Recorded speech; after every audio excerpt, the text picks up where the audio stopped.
Alright, welcome back to another Roblox tutorial, our studio look at the RPG template, not necessarily a tutorial. Today I wanted to break down to you guys how the whole weapon system was created. I did code all of this myself, so if you see any things that you thought could have been done better or anything like that, please just let me know in the comments. But the weapon system has a tier leveling as well as different types of weapons with different abilities. So I combined those together. In total, I think there were 6 different weapons. Let me see. So there were 1, 2, 3, 4, 5, 6, 7, or 6. 1, 2, 3, 4, 5, 6, 7 weapons. So 7 weapons. This is the cell. So you had 7 different types of weapons, where the ultimate sword was kind of the fire sword. So, but that's okay. 7 different weapons, and then each one had their own tier or different tierings for those weapons. So the tierings were 5. So I think there's 35 unique individual weapons in total here, which is pretty good. You know, at least I thought so. But the weapon system here for the tiering was in here. So here are the tiers. You have rusty, iron, bronze, silver, gold, and legendary. And then each one of them has their own little information here, which I'll discuss here in a second. But that's essentially the basic look at the weapon system. So let's go ahead and see, you know, how it's configured. First, let me go ahead and just make Rojo syncing here. Rojo install now. Rojo. Let's go ahead and get it going here. Come back over to here. Boom. All right. So, by the way, if you were watching my last video, I went ahead and got Git downloaded. I'm not sure why this computer didn't have Git on it, but as you can see, I strongly recommend you go ahead and download that. If you don't know how to download that, you can watch one of our tutorials on Git, or just look up how to download Git in VS Code, or not maybe in VS Code, but how to download Git and configure it with VS Code, and you should be good to go. So anyways, let's go ahead and dive into this weapon system. So the first thing we gotta understand is that there's a client and a server. Here is the client. The client is the controller, or the person playing the game, and they are sending requests to the server. And here's essentially the idea behind it. So in this template, I put everything in start. This could have been done maybe a little bit better, but the whole idea behind this is whenever you require a module in this template, you need to use the keyword self. And self represents the instance of whatever is calling you know, the function to run. And in this case, self, when it comes to this template, stands for the arrow folder. So any of these arrow folders are considered to be self by the template. So, you know, there are certain places where I'll be requiring different services, or I'll be calling the server to run in specific instances. And in order for that to happen, I needed the self variable. And you only get the self variable is if you have a method here calling start to run. So all of this code will only run after everything has been loaded in the game. And that was another good thing about that start method there as well. But essentially you go ahead and you have the local player here, and then I have an event registered here, which is when the character loads, it's going to then look for the character's right hand. And when a weapon is added to the right hand here, it's going to go ahead and do its stuff. So let's go ahead and see what's happening here in the game. When I go ahead here and I click play, when I go to get a sword, what happens is the sword spawner is going to check if I have the sword and whatnot, like the sword buyer. And then if I don't have the sword, it's going to weld it to my hand. So let's go ahead and look here with the, you know, blaze sword, for example. It allowed me to successfully purchase a sword here. Oh, I don't have enough gold. I forgot to change the cost for that. Oh, the cost is all back to 5. Let me go ahead and change that. Whoops. That's okay. That would be here. Let's change the cost back to 5, or to 0. There we go. But essentially, when I trigger this to run, it's going to take the game item. And the game item is tagged here in this game items folder. So here's where all the swords are configured. And essentially, I can walk up to this. Now the cost is 0. Now when I equip it, as you can see, I get a successful purchase here, and it welds the sword to my hand. Right? And now when I run, I have the sword. And yeah. But now as you can see, that sword has been welded to my hand. So if I come down here, I will be able to go to my right hand and find that game item right here. And then underneath the game item, you have the rarity. You have the mesh that makes the game item here. So there's the mesh, and then this is the handle. So this instance here is the handle, and the handle is welded to my hand. This could be done a tad bit better, but you can move the handle around if you really, really want. You can see here, I can kind of move this around a little bit up. Maybe not, because every time I click the sword, it swings, but that's okay. But essentially that's where it is in the right hand here. And when you go ahead and run stuff here, to look in here, when you run the buy service, right, it's going to look for that. So when you buy a weapon, it's right here. First thing it's going to do is make sure that you don't have that weapon already, right? And then all of these are also based on proximity prompts. So I'll go ahead and start with how the sword is set up. So you have the sword pawn. The sword pawn is an in-game object that was tagged with collection service. Here's collection service, just in case you haven't seen it. We'll go ahead and look at that, but it allows you to tag things. So all of these buy things are considered sword pawns, and they are in this swords folder. But those are the sword pawns, right? And if it's a sword pawn, or if it's not a sword pawn, then we're going to return end. Then it's going to look for the rank. I automatically set the rank as default to Rusty, just in case Rusty gets called, or like maybe it doesn't call the rank correctly. It automatically gets defaulted to Rusty. But then we're going to go ahead and look in the sword pawn.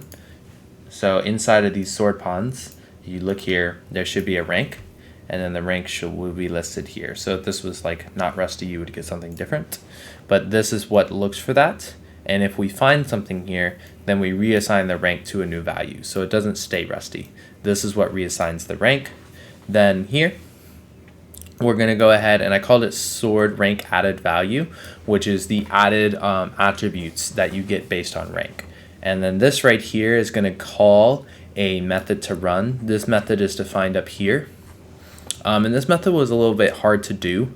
And the reason why, and if anybody from Roblox, headquarters in Santa Mayo, I think is where y'all are located in California. But if anybody is watching it from there, something that I wish you all would do is make it so that when you call a event from the client, or if the server receives something from the client, it doesn't automatically pass the player object, because essentially I have to send this nil parameter here, p, which does nothing for this. But essentially, yeah, so if you guys can get rid of that, that'd be great. But essentially it will take the string of the rank here and make sure that it's one of the tiers. So this checks to make sure that it's a weapon tier. If it's a weapon tier, then it's going to go ahead and require the sword module weapon system here. And this right here is a linked list. And a linked list is essentially a table in Roblox where here are your keys. And the keys point to another table with more keys. And you can essentially keep linking lists inside of linking lists inside of linking lists. There's a whole bunch of stuff about linked lists and data structures and algorithms, classes, if you guys want to read about that. But this is essentially the way this tier system was set up, was using a linked list. So the way this works is this grabs the linked list. Now the problem with linked lists is that when you pull the data, for whatever reason, Roblox won't pull the entire linked list. It won't pull it exactly the way that you would hope. It only pulls the sword module config and then just the key mapping. So what I have to do is I have to go through the ranks or the key mapping pairs in the linked list, and I have to pass here the rank. This rank here is going to go to the tier list and find the rank, and then it's just going to pull that table, or this dictionary, depending on whatever you want to call it, right? So instead of requiring the entire thing and bringing this all over, which it can't do, it's going to right here essentially call whatever the rank is that was passed, and then it's going to go into here and then only pull that result. So if it's Rusty, it's just going to pull Rusty. If it's bronze, it's just going to pull bronze, and then that way it can pull the information. Then what we do is we then create, use a for loop here. So this is for key comma value in pairs of rank.dictionary. This is a for loop that loops through the table that we just got. It's then going to create a new dictionary here of rank added values here, which are all the key mapping values. So this is essentially going to recreate this over here on this controller. So let's say I call bronze. It will recreate this entire table here. And then it's going to return the rank added value. And then I have some stuff here saying whether it's a valid rank that was pulled or whether it was not a valid rank, and that stuff prints to the console just so we have it. But essentially that is the layout of the sword set up with the rank. So if we scroll back down here to just how you buy a sword, here's your find first child rank, then you get the rank value here, and then it passes here the sword setup. I have to pass player because Roblox makes you pass player as a parameter automatically, which again, if anybody from Roblox headquarters is watching that, please create a feature to turn that off. It is very annoying, and I understand why you guys do it for Studio, but for an actual programmer, this is incredibly annoying to work with. But I have to essentially pass this no parameter here because this doesn't require a player, but this will be called both on client and server. So that's why I have to do that. But anyways, this go ahead and configures the rank for you. Then the next thing is we're going to go ahead and use the path config module. So the path config module in this RPG setup is right here. And essentially what it does is it takes the key name, and the name is whatever you name things. So for example, if I named the sword, dagger, right, or healing sword, this will then take whatever the name is of that object and map it to a config file. And all the config files are here. So here's the config for like the mobs, different mob, different weapons, all the config for the weapons, right? But essentially this is your like base dirs. Think of this as like your base dirs. If you come from a web development background, this is your directory. Or excuse me, this is not your directory. This is your directory. And then this is your base dirs. So this essentially is a mapper that maps to the config files so that whenever it's called here, right here, we can find it, and then you have the key value mapping. So this allows me to require the correct weapon config based on the path config right here. Okay, then it's going to go ahead and get the cost of the weapon. Currently it's 0, but that configures cost. And then this right here configures all the information that's displayed to you. So it's going to go ahead and give you an action text, which is buy, then you get a display name, you get a rank, you get a cost. I also configured a weapon description, but I just didn't add that yet. But that's all configured and everything. So you can also add the weapon description. This is how a controller player would buy it. This is how a keyboardist would buy it. And then for Roblox, for mobile, you just hold the thing, you just touch your screen, and it will automatically activate. But then after it's activated here, you're going to get the proximity prompt. Triggered is an event that a proximity prompt can register. So when the proximity prompt is triggered, we're going to connect an anonymous function. This anonymous function is pre-programmed in to pass the player who triggered the proximity prompt. So whenever I trigger the proximity prompt, it automatically passes the player as a parameter.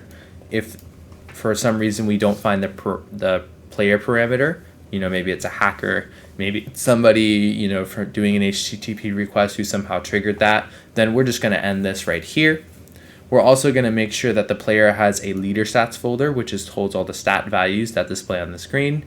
If we don't find that, we're going to go ahead and just end it.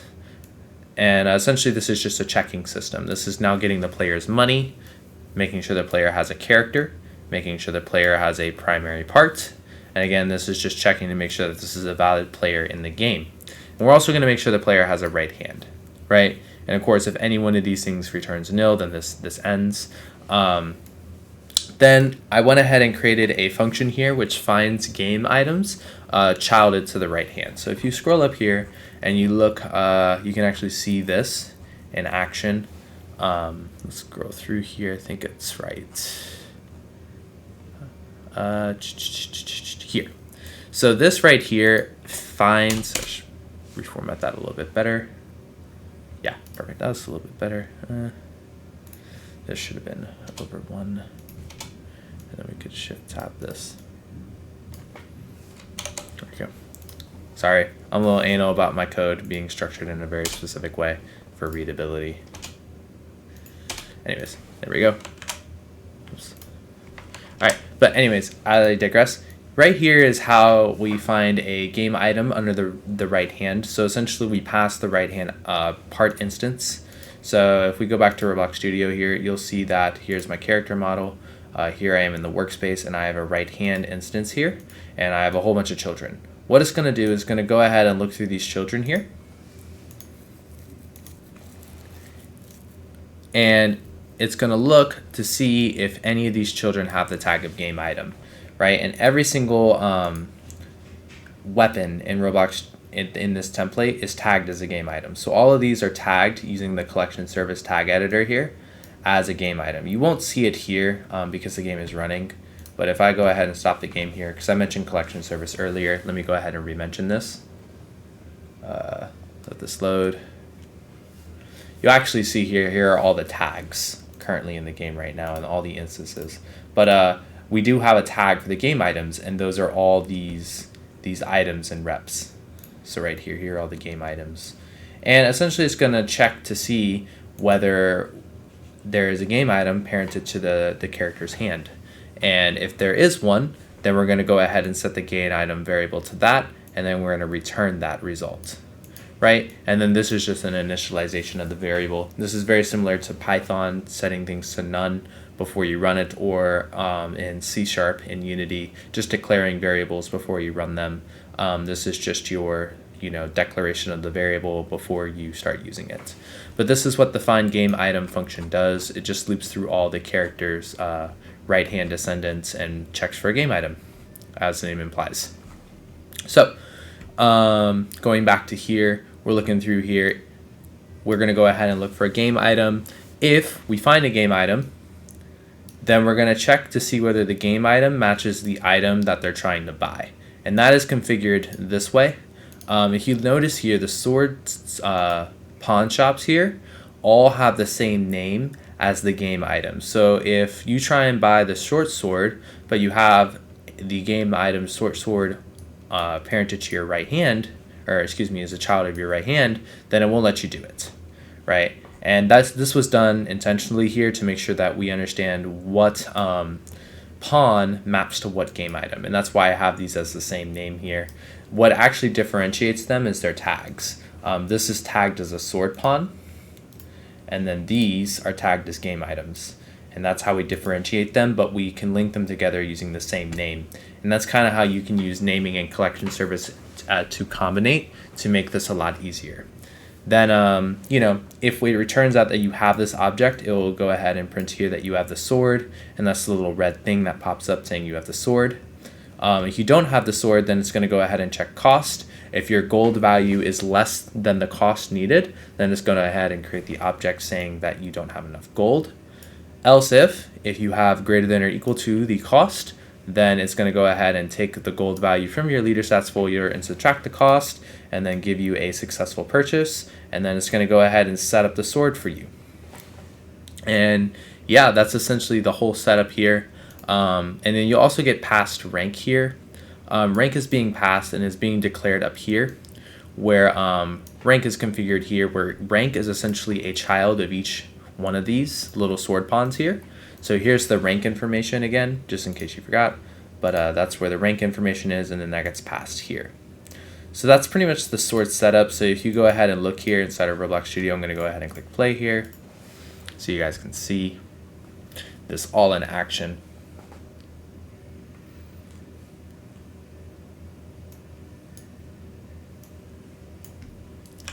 I'm going to go ahead and walk here, and as you can see, here's the blaze sword. So if I hold it and hold C here, it allows me to buy the blaze sword. Here is the successful purchase icon. If I try and buy it again, it will not let me. It will say you have this sword.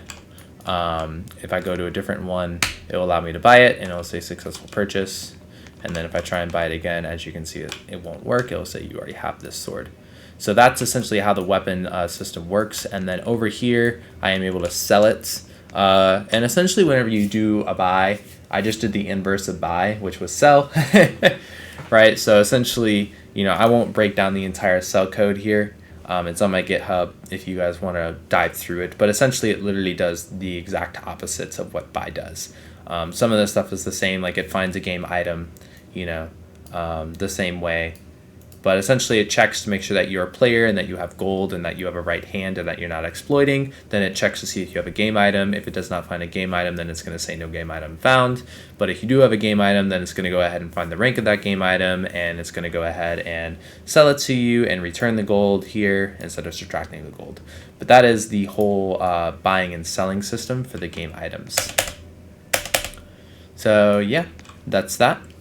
So moving right along here. After you go ahead and purchase the sword, this is going to go ahead and launch a sword setup. The sword setup takes a character, takes the sword pawn.name, which should map to the name of the sword you're trying to buy, and then the rank information, which was a child string object of the sword pawn object.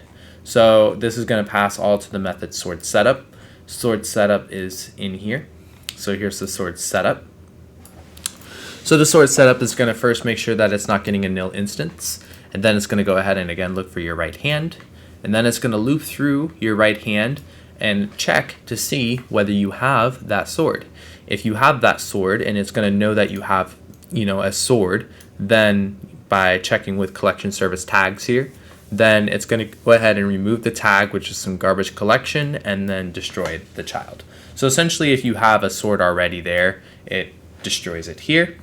Then it's going to go ahead and go to our replicator store's game items and check for the weapon tag. So we're going to go over here. We're going to go to game items and find the weapon tag, which should map. And these are why these names here need to match these names here. Not these names. I'll talk about that later. These names here. But it's going to make sure that those match.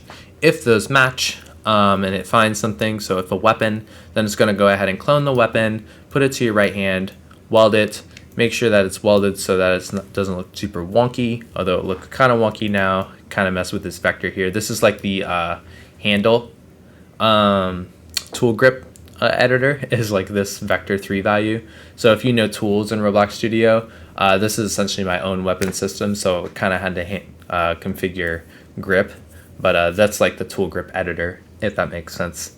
And then welding it again. Here's your weapon rank. It's going to go ahead and take the weapon rank that was passed to it and create a new weapon rank underneath the object that you just purchased. So if you look here underneath my right hand, if I come here, I go under heavy sword, I have the rank here. So that is configured there, so that way we have tracking of the rank right there. So there's that. It's named rank, and then its value is whatever rank parameter was passed here. Right here is your humanoid. It's going to make sure that the humanoid's there. It's going to go ahead and turn your health indicator on, and then it's going to add the tag here as the weapon tag. So that way we just know that it's a weapon in the game.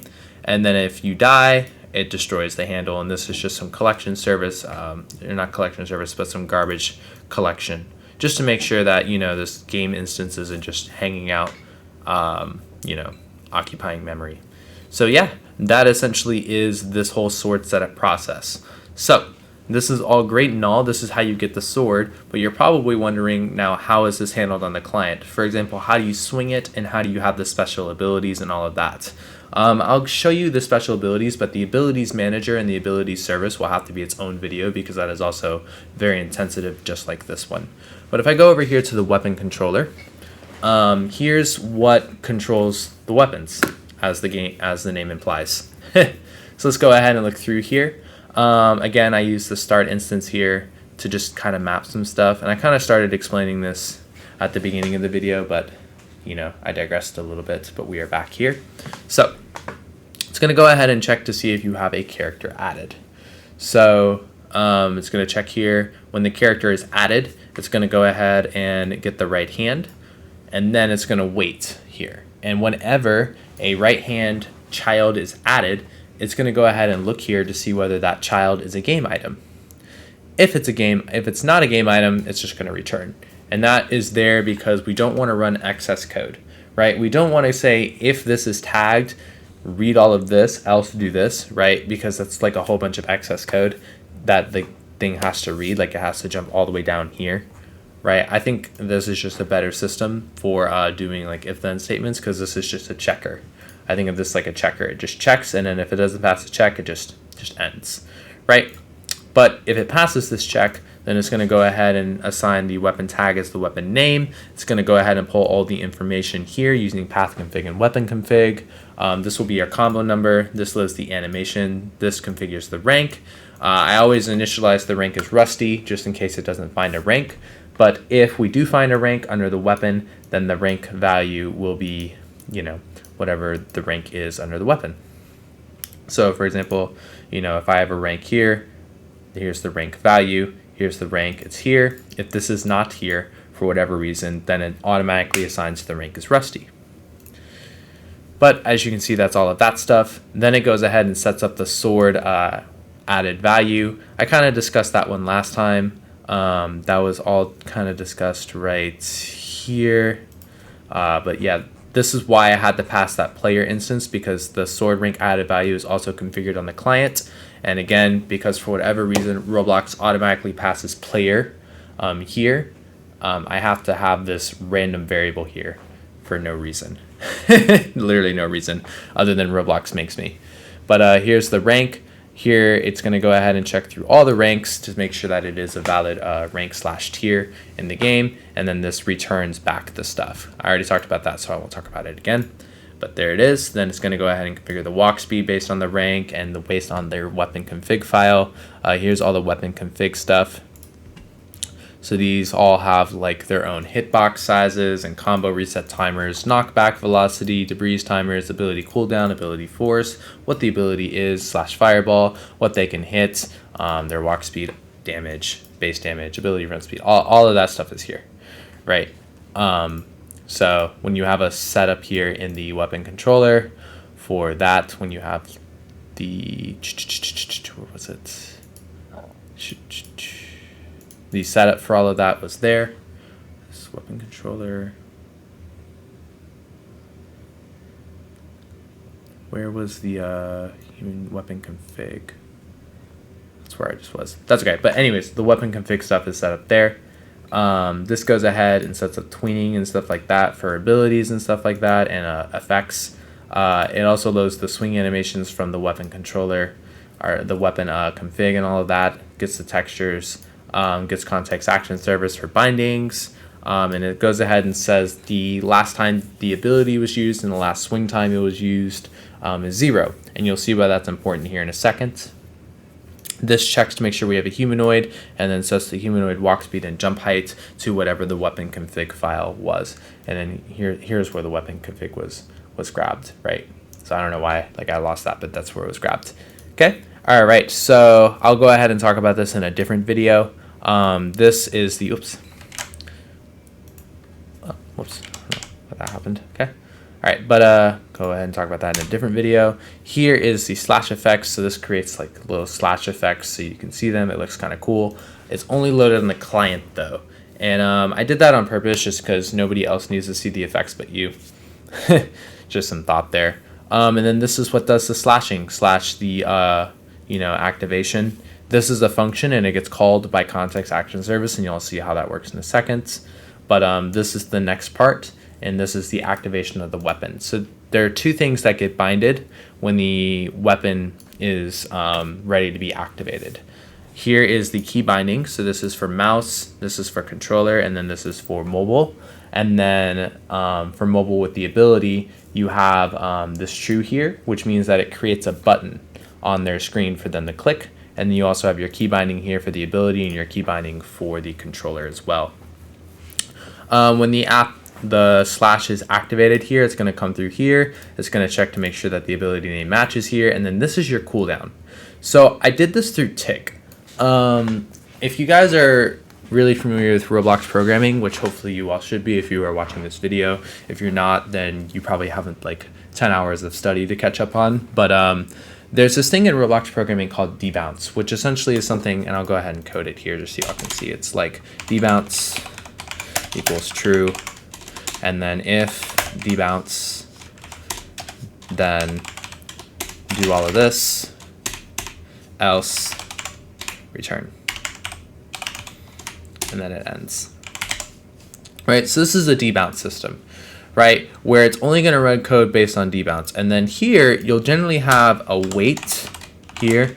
And my IntelliSense isn't configured, that's why nothing's being highlighted red. But generally, you'll have a wait, a cooldown timer right here, and then it will set the debounce to true. And this is generally called a debounce system in Roblox. So it'd be something like this, right? You know, we'll have print here, for example. Print all of this. Right, but this is debounce. Now the problem with this is this wait. I'm not a huge fan of wait. I try not to use it as much as possible, but the reason why wait isn't good is because it essentially shuts down the entire script while it's waiting. So that's not good because, you know, if you have other things going on, you know, yes, there's some threading that can happen, but wait kind of tends to slow things down and make it clunky. And, you know, if you have multiple players, you know, for server, for example, if you're looping through something or you have multiple players doing something, calling the same method at the same time, and you have a wait in there, it's going to allow one player to do it, then it's going to wait, and no other players can do it if that one player, if the script is on wait or if the method is on wait, right? So let's say I have 5 players that call this at once. Only one player is going to be able to do it because the method is waiting. So that's the problem with debounce systems. And that's why I didn't use this one. Instead, I used the tick system. So tick tracks the current time in the game. There's tick and time. Tick tracks the current, you know, time. And if the last swing, which was initialized as 0 to start off, but if the current time minus the last swing is greater than the cooldown time, it passes this check. And then it also just makes sure that input is beginning here, just making sure there's no exploits, right?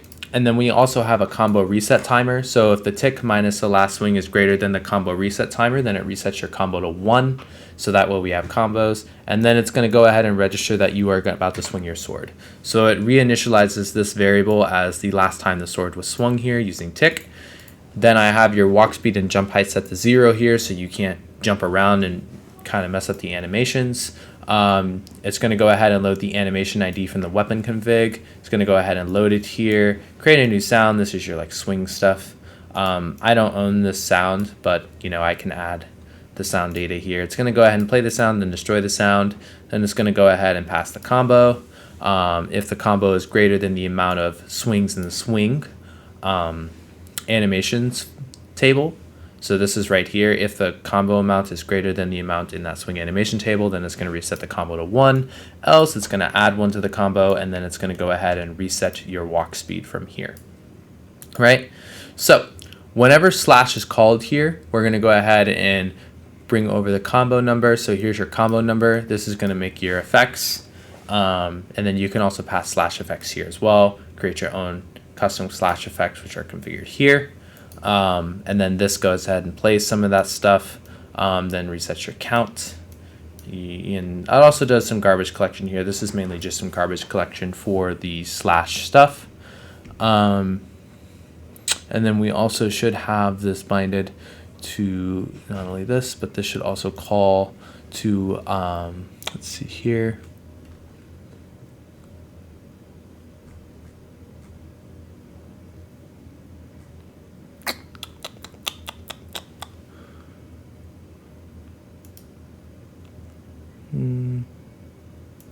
Here we go. Whoops, my bad. Didn't even see I don't know why I didn't see this.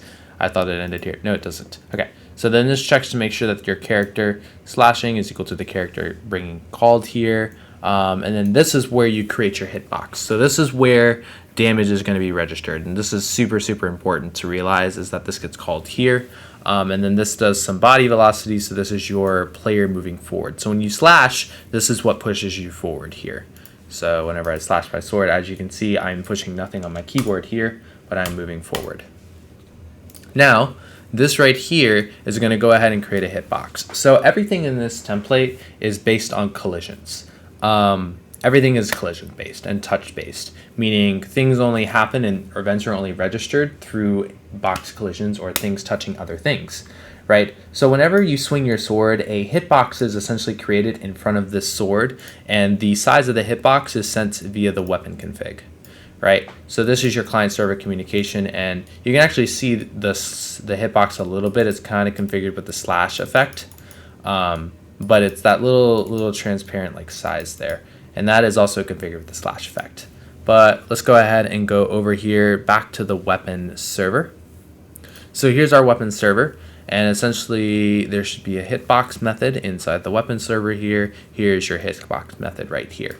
So this creates a new part. It adds a tag here as a weapon, and then it's going to go ahead and create an object value here which tracks the player and parents it to the hitbox. Then this configures just some hitbox settings, configures where the hitbox is, hitbox size, and then debris is garbage collection, but it goes ahead and debris the hitbox, and then if the hitbox is destroying, it's going to remove the tag again as some garbage collection.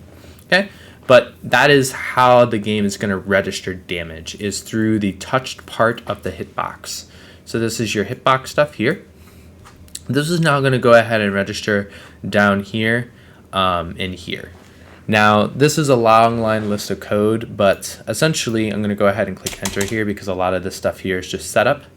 Right here, what happens is, and I use the made module for garbage collection as well. If you know about the made module, then this will make sense to you. If you don't, please look that up because made module is super important to master. And that's another thing I like about this template Aero game framework, is it has the made module already configured for you to use. But made is essentially garbage collection. But essentially, the workspace signal here is whenever a descendant is added to the workspace, it's going to connect all of this stuff to happen. So whenever I swing my sword, it's going to create a hitbox in the workspace. And you can actually see it pop up here for half a second. You see it? So that's the hitbox. The hitbox, again, is named whatever the weapon is named. So you'll see it pop up here for half a second. It's named heavy sword. Boom, it pops up for half a second. And then whatever is touched by that hitbox is going to get passed through the touch event. So whenever the hitbox is added here, it's going to be passed to the descendant here, and it's going to run through a series of checks. These checks are going to get important information. Is it a, can I buy a sword with it? Okay, no. Is it a weapon? If you watched up here, when the hitbox was made in the hitbox method, it gets passed here that the hitbox is a weapon, and we tag it right here, or right here. So we add the tag of weapon. So then when the descendant here is added to the workspace, this will go ahead and catch that it's a weapon right here. And if it's not a weapon, we just return. This is what indicates to us that, this is a hitbox and that we can damage, other objects in the game with this. Then, since the hitbox name is the weapon name, this is how we're going to pull all the information. So this is what allows us to pull the information, the descendant name, and get all the regular information from it. As well, we're also going to go ahead here and call the player, and the player is either a ancestor of the hitbox, right, in the case that the hitbox was parented to the player, or we're going to call that object value. And the object value is created whenever the player swings the sword. So if I scroll back up here to the hitbox stuff, we look through here, you'll see here's the object value that is created. So this creates the object value, calls it creator, parents it to the hitbox, and stores the player who created the hitbox. So then this, right down here, whenever a descendant is added and we register that it's a hitbox/weapon, this is what gets the player right here. We check to see if there's an object value. If there's an object value, then we set the player variable equal to that object value. Then we check to make sure that the hitbox here is a part. If it's not a part, then none of this will run. Okay, I'm going to go ahead and initialize a connection here so I can clean it up later, but we're going to go ahead and declare the connection as whatever this hitbox touches. And then whatever this hitbox touches is going to return a part here that it touches. We're going to check to see if that part is a model. We're then going to get the player character. We're going to get the character's humanoid, right hand, and then again we're going to call that find game item to see if there's a game item here, right? Then we're going to go ahead and do some initial checks. So in order to damage a mob in this template here, the mob needs to have a enemy object parented to it. So let me go ahead and show you. Here are all the mobs. The mobs need this enemy object. This is what differentiates mobs or damageable instances from players. Players normally have this as humanoid. NPCs will have this as humanoid, but mobs will have this as enemy. So this is the differentiating object that allows us to damage the instance. So here we're going to check to see if the model exists. This is our debounce, again using tick. This checks to make sure that it's not that we have a humanoid, and that also the instance that we hit here, the hit part model dot humanoid, is named enemy, right? And you can rename this by then going into the config files here and renaming humanoid to kill. So here's the humanoid to kill here, and then here's where we call it in here to check. And then these are all checks, so if none of these pass, this just returns. So it runs no more excess, code and jargon.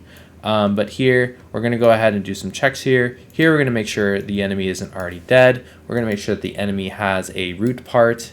And then we're also going to make sure that this isn't a player that we're hitting and that these two things aren't equal. We're also going to make sure that we found a right ham and that we found a game item. Because guess what? If there's no game item, then there shouldn't be a way to damage this instance, because you need a game item / sword to damage the mobs. Okay? All right. A lot of stuff here, but I'm almost done. This is a pretty complicated weapon system, but we didn't even touch the abilities. All right, but anyways, as I'm continuing here, this then configures the tiering of the swords. Then this goes ahead and grabs the rank of the mob, because the mobs also have their own tier list as well, and each of them will also give XP and rewards based on their tier. Okay, so this goes ahead and runs through all of that. This sets up the mob rank, which is very similar to setting up the sword rank. So if we scroll up here, we see this is essentially the exact same process as this, except the checks are just a little bit different. It's coming back down here. I'm just going to use this instead. So if I come back down, looking through here, so this configures our mob rank, all of this. Then again, using tick as a debounce to make sure that we're not damaging the mob every microsecond, making sure there's a little bit of debounce here, meaning cooldown between damaging. This then does the knockback, adding body velocity and all of that. Then this is how the damage is configured. So essentially, I use the math.random library, which returns a random number between a smaller number and a larger number, where the min damage and max damage are base damage stats configured inside the weapon config file.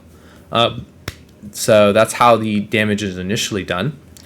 Then this right here just makes sure that it's not an ability that's hitting the player, so like not a fireball. If it is, then the damage gets assigned to that ability's base damage plus the added tier damage here. Then this creates a player tag just denoting who hit the player and who hit the enemy. It's then going to go ahead and get your level here and configure your damage based upon your level. So this is the configuring of all of that right here. And then this is going to go ahead and damage the enemy. And it's going to take in the damage, the added damage based on your level, and then the tier damage here. So that's all of that. And that's essentially how the player is damaged. Then this goes ahead and checks that if the player or dash enemy died, then this awards all your stuff. And then this tracks the quest data. And then the creation here creates the damage indicator. And then when the game is called to clean up, so game bind to close, this cleans everything. And that's why I use the made module. But yeah, that was a long video. That was probably one of the longest ones, but this is essentially how the entire weapon system has been configured. So yeah, quite a bit of stuff here, but super important. But just to recap here, essentially you start here in the weapon controller. This is what does the slashing and your forward movement.